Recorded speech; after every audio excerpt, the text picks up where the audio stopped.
Parmelo, joined by Krysta Whelan. Wait, stop. Oh, shoot. You're actually ready now. Sorry. Sorry. Had Classic. us go early. Where do we have Wah, Where do we have the outtakes for the camera guy? Right.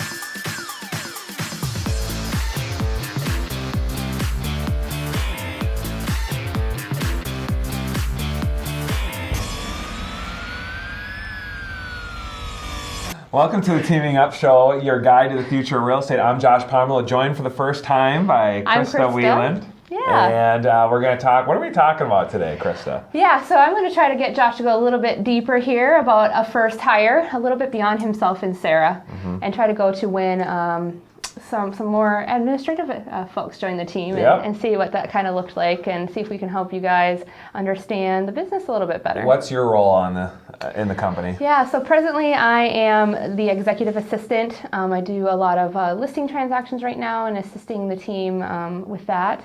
I have been here for 4 years, so I've kind of grown through several different positions while I've been here. So you've hired people too, Yes, helped hire people, helped train people. So you've worn a lot of hats because you started when you came on into the company when we were probably doing right around 100 transactions or so a year. I think it might even been right around there. Okay. Back in 2012, I joined the team. Yep. And since then, I've been involved in about 8 hires on the team. And it's been going pretty great, and my learning experience since I've been here has been tremendous, and I really hope that we can share that with you guys a little bit. Yeah. Okay. So what questions? We'll kind of see where we go What questions do you here. have for me, and then I'm gonna maybe flip them a little bit back on you too, just to get your perspective, because me and Brian talked on another episode about hiring, and but we thought it'd be really good for one of our first administrative hires to be here just to talk about your experiences through that too as well. Yeah, absolutely. So let's dive in. Okay, sounds good. So to go a little bit deeper here, what was actually happening in your business, Josh, when you hired your first administrative assistant? So that's beyond yourself and Sarah a little bit. And what was happening in the business at that time? So as people may or may not know, I started and was in real estate. I've been in for 11 years, and then my wife now joined, and we kind of just had a partnership. So you could say she was maybe our first admin, but then our first outside admin where we had to really take a leap of faith and jump into the expenses and all that. To do that was that was probably about 5 to 6 years ago. Yeah, I think that was back about in 2011 or so. Okay, yep, so it was about 5 years ago. So we were probably at the point of 150 to 200, low 200s in GCI, which obviously that's not your net income. There's a lot of expenses that come with that. So, but we were really ramping up the listings. Yeah. Once we saw the listings going to where we could really support a business, we said we need help. I mean, we need help because we need to get more listings. Right. So what were you hoping that person was going to do for you when you hired them? What was struggling in the business, and where was that person where were you hoping that person would take you? Yeah, and to even bring that question to another level, people say, well, when should I do it? If is it 20 transactions a year on closing, or is it 40 transactions? And every person is different, and every business is different. What we were hoping, we were getting to that level of 40, 50 transactions, and we just saw ourselves doing so much more than that. Not just in transactions, but just growing people and building something bigger than ourselves. And we knew if we didn't do it now, it was going to take even longer, right? Right. So we just said, I think it takes that mindset of abundance. Yep. That's a big core belief in our team, is that the abundance factor. And we just took that leap of faith. So we were at that, probably doing 40, 50 transactions, and we said we're going to jump in, and we were hoping that we would get a double. So if you're doing 40, 50 transactions, you should be hoping 80 to 100 transactions, because you're taking someone's taking a lot on and taking that whole transaction so that you can go get more transactions. Right, trying to take your 80% of things that you shouldn't be doing, making it their 20 to try to then double the business.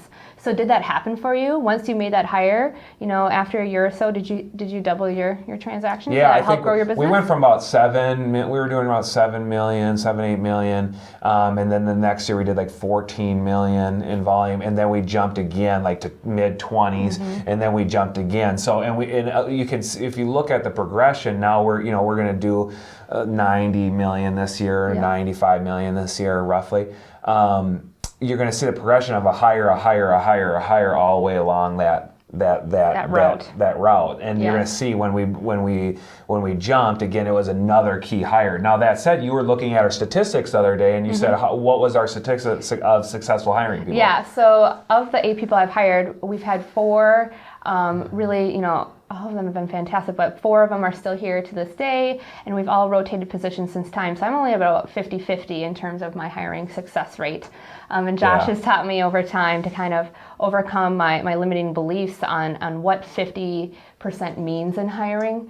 He always gave me the example of like a batting professional. If you're hitting, in the 300s, 3 out of 10 in baseball, that means like you're in the Hall of Fame, right? So if I try to keep telling myself if I'm batting at 50%, then then I'm a rock star. So I try to keep telling myself that, even though I kind of have a perfectionist feeling, and I take responsibility for some of those, and I want to be getting 9 out of 10. Yeah, because we'll interview 100 people and look through resume. So we're not just like blindly picking a person and then having come here. So we go through a lot to get them to that one person. But even like I said in other videos, doing all that, you're still going to have that. You're going to still have that. It's just not the right fit for both parties, and you got to do everything you can in that first 100 days to figure that out. Absolutely. So then you can move on, and they can move on. They can find a job that they should be doing, and then you can find someone that what we talked about is going to bring you from 40 units to 80 units or 80 to 160, and that's what you need to expect. I mean, but you need to bring yourself to the table too. I mean, they're going to come in there, not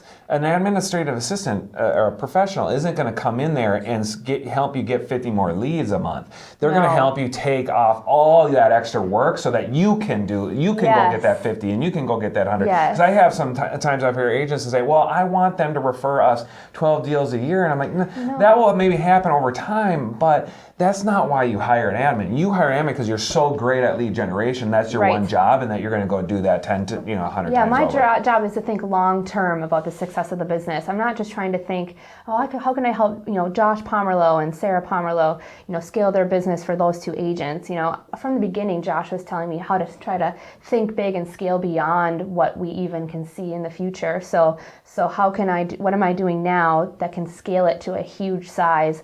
And sometimes when I'm training new hires to this day, and I'm sitting down, with my plans I've created, and this has all been coming over 4 years. It didn't happen instantly. And you sit down and you look at things or decisions I've made back from 2012 or 2013 when I was hired, and they're still implemented to this day.